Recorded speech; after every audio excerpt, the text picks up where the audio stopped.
Ну, ви знаєте, мені здається, що в Україні, не мені здається, я впевнений в тому, що в Україні вже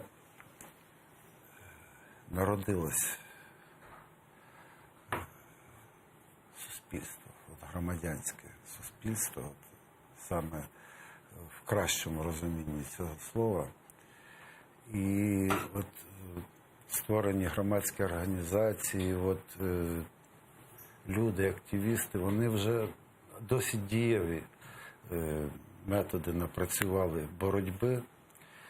І свідчення тому те, що я зараз перед вами сиджу тут, в цій студії, ще тиждень тому, це було такою якоюсь ефемерною надією. Тому от тільки посилення тиску міжнародного і тиску не лише, розумієте, не лише якихось державних інституцій, а саме громадськості світової громадськості. І на цю державу, ну і, звичайно,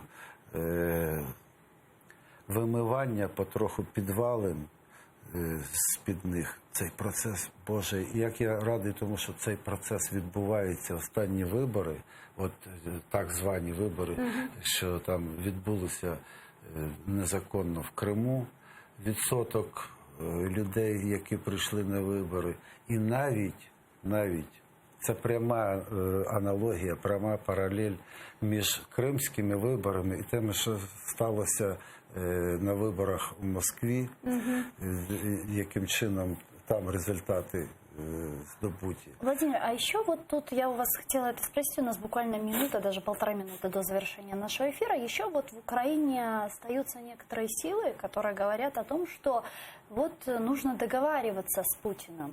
Звичайно. Нужно находить какой-то компромисс. Звичайно, треба домовлятися. Тільки на наших умовах, не на його. На наших умовах домовлятись треба. Треба давить. Треба, щоб він зрозумів, що, знаєте, сила є, ума не надо, що ці методи в 21 віці не працюють. От коли світ дійде розуміння, одностайного розуміння, що саме таким чином світовий порядок буде мати людське обличчя, от тоді все буде відбуватись належним чином. Дуже дякую.